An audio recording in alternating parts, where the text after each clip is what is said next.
you've been here before, welcome back. If you haven't been here before, welcome. Hit that subscribe button because I'm pretty cool. So this video is my tarot journey. I had quite a bit of people. First of all, I put a poll on Twitter and I asked, what type of video people wanted to see next.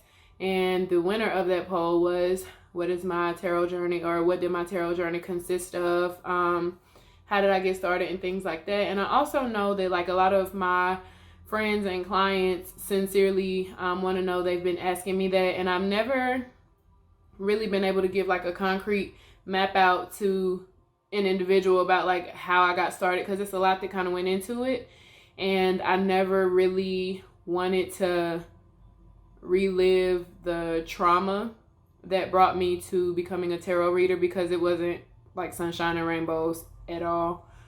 So I've decided that I would make a video letting people know, how it was introduced to me, how I got started with actually being a reader.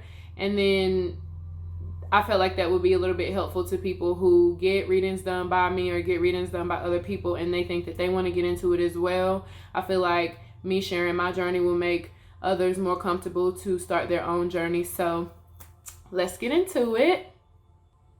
I do have a disclaimer. Like I said, it wasn't sunshine and rainbows that brought me to becoming a tarot reader. And so I just want to make it clear that if you are mentioned in this video, I'm not using any names or anything like that, but if you're mentioned in this video, it is what it is. And that's the part that you played in my life. So, take off your sensitive panties and just watch the video, or don't. So what got me started with tarot reading is just multiple forms of trauma, to be honest. I was born into a Christian household and I was raised Christian. I participated very heavily in church from the time I could walk up until the time I decided that I would no longer practice the Christian faith. And when I say I was heavily involved in church, we would feed the homeless very often. We would literally go door to door and do outreach, inviting, people into our church home. We would have church sleepovers. My grandma was an elder. My granddaddy was in the choir. I was an acolyte. I was an usher. I was a liturgical dancer. Every single play that took place, I was in. I performed at other churches. We would go to conventions annually. So I was active in church. If you grew up with me, you know that my sister and I were in church 2 times a week minimum, and on a regular week about 4 or 5 times a week.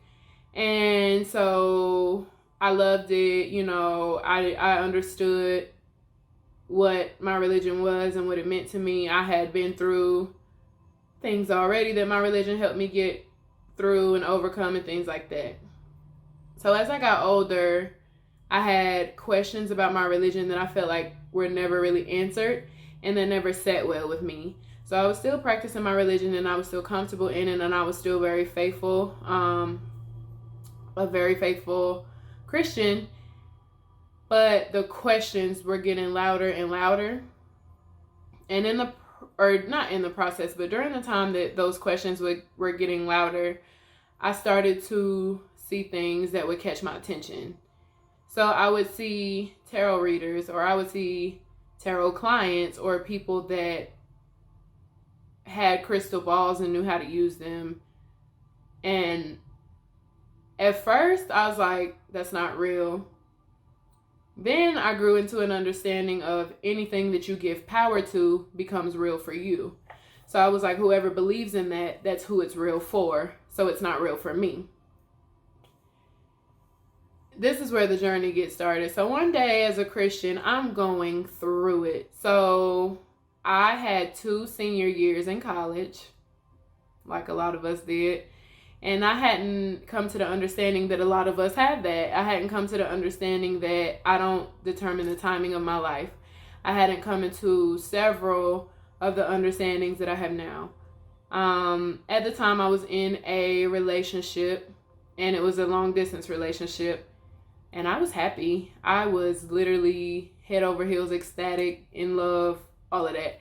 You couldn't tell me nothing about my boyfriend and vice versa. We were,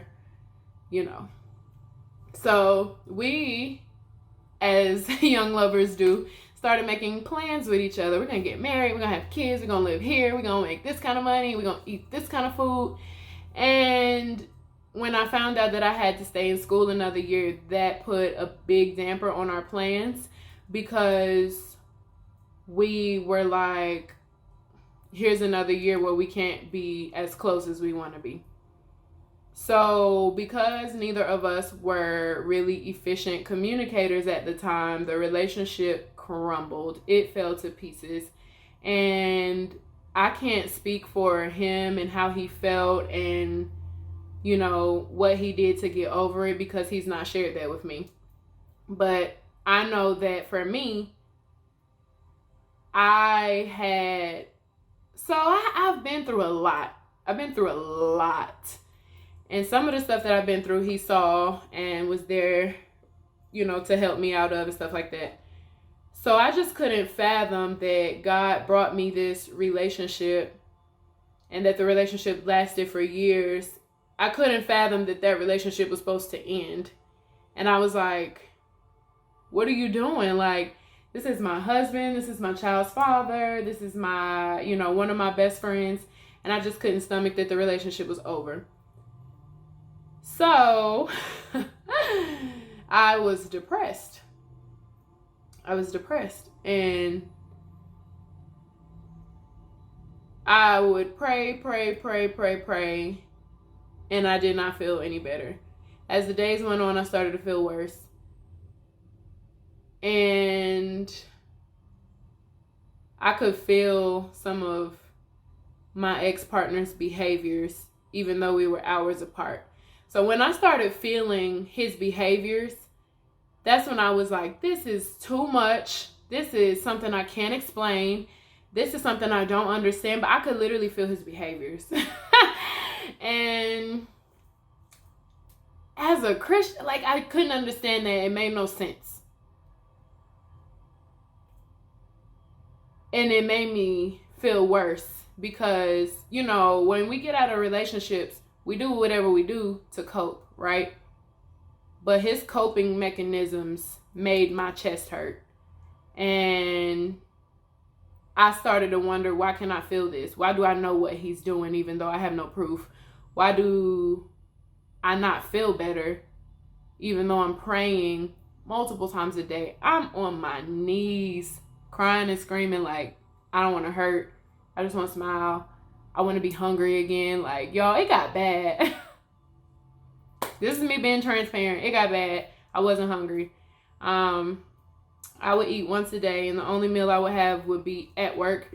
And I was working at a restaurant, so they would feed us before we opened. And I just didn't want anybody asking me, like, how come you never eat with us? So that was the only meal I had.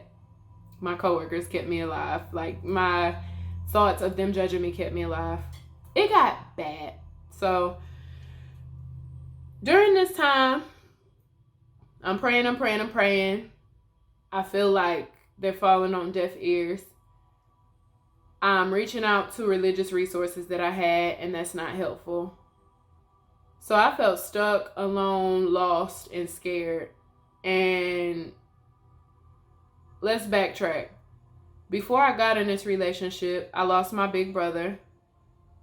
And when I lost him in such a violent, brutal way that I really could not stomach that a human would do that to another human. Fast forward a few days, we're viewing the body. And I weirdly just felt this peace there. And I was there for over an hour with my brother's body. And I felt like I could hear him talking, but not his body. Like, I'm looking at his body and I could hear him talking in my right ear. And it didn't scare me. He was actually, if you know Gregory, he was cracking jokes. He was conceited. He looked so handsome, you know, at his funeral and everything, but he was commenting on his appearance in my right ear. Like, the appearance of his deceased body. He was like, yeah, your brother still look good. And I'm sitting here like,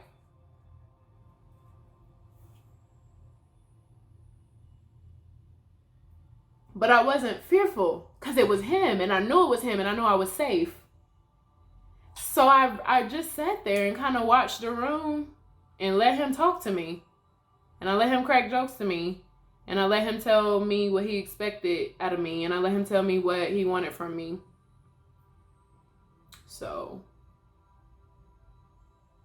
fast forward. A couple years later, I'm going through this breakup. I'm praying and I'm not feeling better. But I had already had the experience of hearing my brother. I had already had the experience of losing my brother. And despite losing him, I feel like me and my brother were closer after he passed away. So with that being said, that adds to the journey. Now I'm going through this breakup. I'm questioning my religion that I've already had questions about. I'm not feeling good. I'm not feeling better. I had a friend, a coworker. I will say her name, Shanna. Miss Banana. She was a big support for me. She kept me grounded, whether she knows it or not, and I thank her for that. I was depressed. I was miserable. I was like, I don't care if I live or die. Me being transparent. Shanna was like, come to the river with me. Me being transparent, okay? Shanna's a Caucasian woman. She's a white girl. I'm a black girl. She said, come to the river with me. I looked her dead in her face and said, black people don't do that. She was like, why not? And I was like, I don't know. We just don't. So I was like, my grandma will not have that. Like, I'm not getting in nobody's river. You got me messed up, girlfriend. I'll do a lot of things with you. That ain't one of them. She's like, just come. I'm like, fine. I trust this girl. I go to the river, but I didn't wear a bathing suit or a dress because I was like, I'm not getting in this nasty water. I'm not.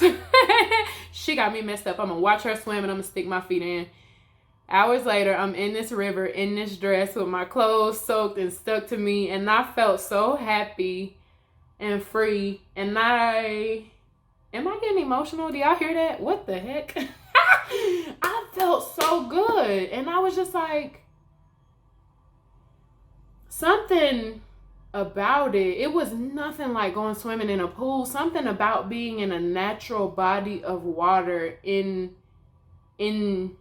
something that was created because rocks fall and land shifts, and something about hiking 1.5 miles to a secluded spot where it was just us in water. That was when I first truly got a sense of grounding. That was when I truly got a sense of my root chakra, and my mother birthed me because that was written out already. Like, okay. So the depression is leaving me and I feel it being released. And I'm like, this has nothing to do with religion. This has nothing to do with it. Like, this was just a natural high that was brought on by me being a part of the elements. And that was beautiful to me. So I continued to go to the river. I started to wear my bathing suit. I started to buy swim shoes. I started to get floaties. And at this point, my family was like, if you don't get your butt out that nasty river. And Shanna's like, no, don't listen to him. Come on. So I became a river lover, and I'm still a river lover because that's where I get my grounding from. That's where I reconnect. So, losing my boyfriend, getting into nature and the elements. I'm really heavy on social media, so I start seeing things on Twitter, and it was like girls doing tarot readings, and the tarot readings would make sense to me. And I was like, this is supposed to only be real for people that believe in it, and I don't really care that much about this stuff. But it was real. It resonated, and I was like, she don't know me. She don't know my life. She don't know my story. But she just read it. So that was weird. So I started giving it more attention. I went to school in Durham, North Carolina. If you're familiar with Durham, it's very artsy-fartsy. It's very entrepreneurial. It's very, what's your brand? Show us. And it's a place where entrepreneurs can flourish if you do it right. So there was a party event. Allison was there. Allison, you remember? It was like, what was that? Pinhook. And there was someone, it was like an event. I don't remember like what was going on, but there was a tarot reader in the corner. And they had a tip jar, and I walked over and I was like, I really want to read him, but I'm scared. And I was like, I want y'all to listen to this. I want her to convince me, because that's what a lot of y'all do. Y'all be like, I want to read him, but I'm not ready. And I'm like, okay, come back when you are. Because that's how this girl did me. I went over to her. I was like, I want to read it, and I'm scared. She was like, oh, okay, well, when you're ready, then you get one. And I'm thinking to myself, girl, you don't want my money? So the fact that she wasn't like trying to make the sale stuck to me. I was just like, damn. She not going to do it. She not going to try to convince me. But in hindsight, I see that if you're not ready, it's not time for you. It's not my job to convince you to get a reading. It's my job to do the reading once you've purchased it, or once I've decided that you need it. But it's not my job to convince you. If you're not ready, it's not time for you to hear anything. Timing is key. So she didn't do my reading, but I continued to look into other readings online and things like that. Now, in these days is when I started seeing 1111, 444, 222. And I was like, oh, shit. Like, what? What is... So, you know, it's starting to stick out to me now. Okay.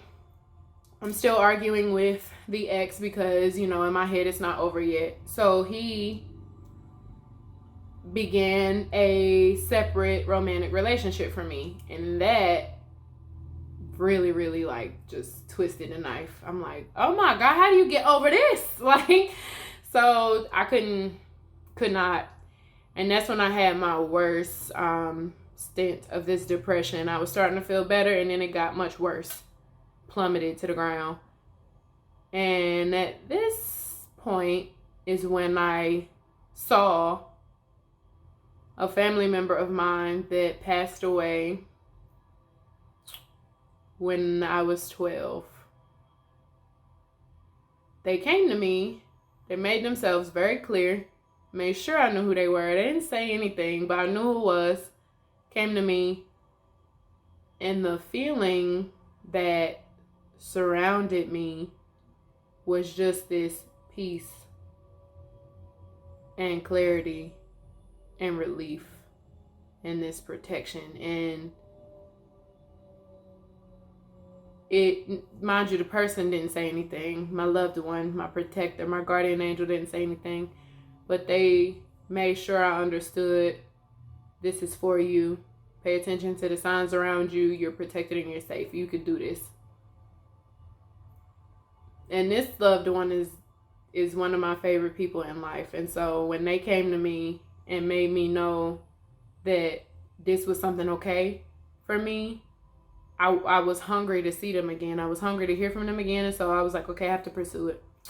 So I journal. I've always journaled because I've always dealt with mental crap when I was, even as a child. This is the journal that I was using when I began my tarot journey. And so in here is when I started writing out goals, affirmations, and things like that. In here is when I started writing out goals, affirmations, and things like that. And I started making promises to myself. And it got to a point where those promises were coming true. And it was so weird. So what I will show you is a little, this is my journal, and I need y'all to respect that. On this page, on June 4th, I wrote, well, okay, so on June 4th is when I wrote the entry, but way back when, I wrote, how close are you to the goals of May 4th, right? That's down here at the bottom of the page. So when I actually got to this page, so I'll flip through in my journal, write on a page like way over there, revisit such and such, or go back to such and such. And when I actually got to this page, it was June 4th. And the way that everything fell into place and like the way that everything was aligned, I was like that was my first experience with magic. That was my first experience with like, I really am this magic, powerful thing that I think I am. I really am that. That was my first experience with it. So yeah, how close are you to the goals of May 4th? So my entry, a part of my entry says, I am now the owner of my website domain, lifeofthemuse.net. On May 4th, I said that I wanted to be a muse for artists of all kinds. Today, I am becoming more than one painting and will soon be making plans to become even more so. Yesterday, in the middle of nowhere, we recorded a music video. So at this point, I said that I was going to be a model. I said that my brand was going to come to life. And here I was, May 4th to June 4th, literally within a month's time. I had made so much progress because I was able to manifest it. I was able to attract it. And that just made me more hungry for what else is out there. Because at this point, I was not the most devout Christian. I was actually starting to let it go already. And I'm like, how am I receiving blessings if I'm stepping away from that? And so that is another thing that said, you can go in that direction. It's okay. You don't have to be a Christian. Like, I was reassured that in my soul. And I had to come to peace with that because that's all I knew. But I did come to peace with that. So here, how is your website coming along? I don't know what day I wrote that. But my response to it was, the day I turned to this page, June 20th, is coincidentally the day that I took action. It is meant and it is time. So that, like, I was like, this is magic. Like, how did I say I'm going to do this? I wrote it on this page like 14 pages later. And then on the 14th, like, does that make sense? It was mind-boggling. I was like, I have to pursue this. Okay. So I'm like, I have to pursue this. I need a sign. I was scared. I was nervous, but I was ready. I was hungry. So you see that's, okay, more magic happened here. And then here, this is a page of tarot spreads. This is my first research I ever did on tarot spreads. First research I ever did on tarot, period. I will never forget this night. I was scrolling. I saw another tarot reading and I was like, how is that not for me? How is that not specifically for me? And then I told myself, you know what? I might do this for real. I said it to myself. I will never forget looking to my right, looking at the clock. It was 11:11 and I was like, go. I got to study and I fell down the deepest rabbit hole. I studied my ass off this night, y'all. And then if you see right here, 4:44, like I looked at the clock. I said, okay, I'm going to do it.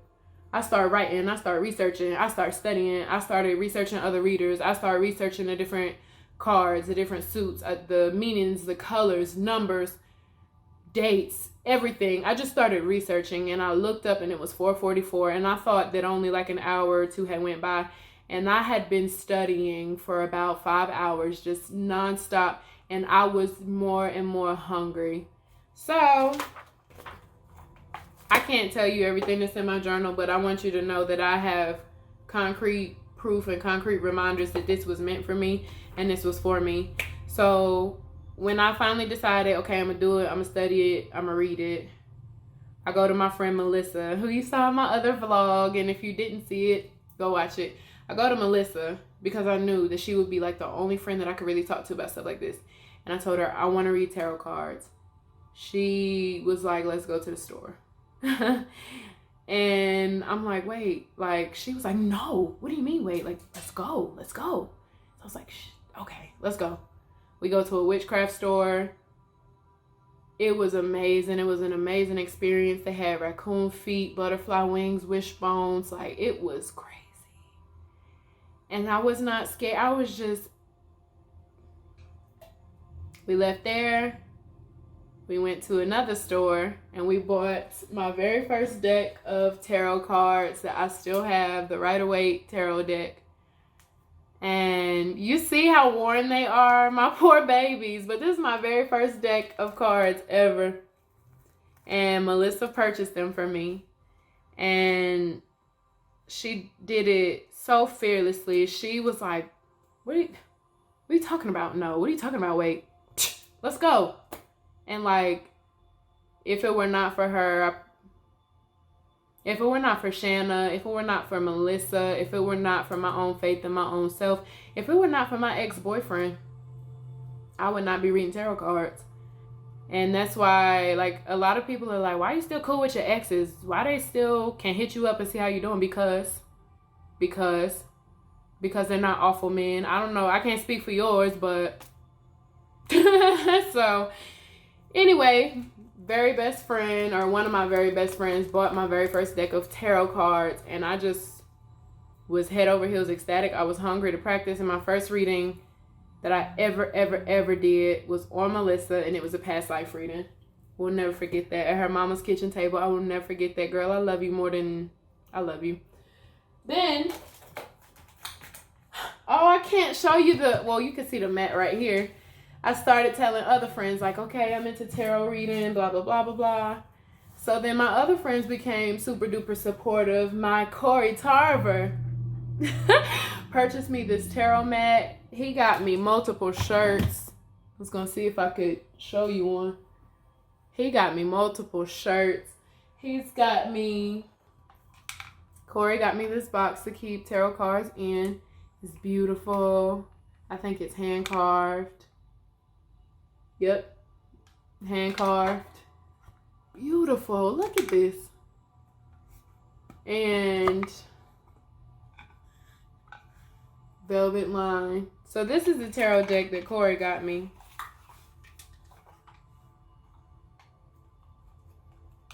It's called the Gilded Tarot. I don't use these very often. Because, you know, as readers, like, you have to read what speaks to you. And I go through phases. I'll use, you know, it depends, but I don't use these super duper often, but they are beautiful. So long story short, we're at the part of my journey where now I've told my friends that it's something I want to pursue. They're super supportive of it, and they were still scared of it. Melissa was never scared of it, but all my other friends were scared of it at first, and then they started opening their mind to it. They started, I think I want to read in. Will you post something for everybody? That way they didn't feel like, you know. But here I am today, 4 years later. That was 2016. So here I am 4 years later. June. Yeah. Nice. 4 years later, I've been reading tarot and I'm in love with it. I am contemplating making a curriculum or something for like people that want to learn. I would love to teach tarot. I just never really knew how because my journey was not conventional. I taught myself tarot. But I would love to teach it to other people. I would love to just help out. And if you're into this, but you're not, like, if you want to have a conversation, basically I wanted to share my journey and encourage you to start your own journey, as well as open a floor for conversation and dialogue. This video is longer than I wanted to be, and it's a little bit all over the place, but I hope it was helpful more than anything. That was what I wanted to get out, and I hope that it kind of opened your eyes to some of my experiences, and I hope that this made me a lot more relatable for you. But subscribe to my channel. I am going to try to do, you know, some other stuff. I don't want it to be like, this isn't a tarot channel. I want my channel to be as, you know, inclusive as I am, or I want my channel to have a bunch of different stuff on here. So it's not a tarot channel, and my next video probably won't be a tarot video, but I do hope you enjoyed this. If you'd like to purchase a reading, email me or hit me up on social media. Send a friend. I do not mind. I actually encourage it. And until next time.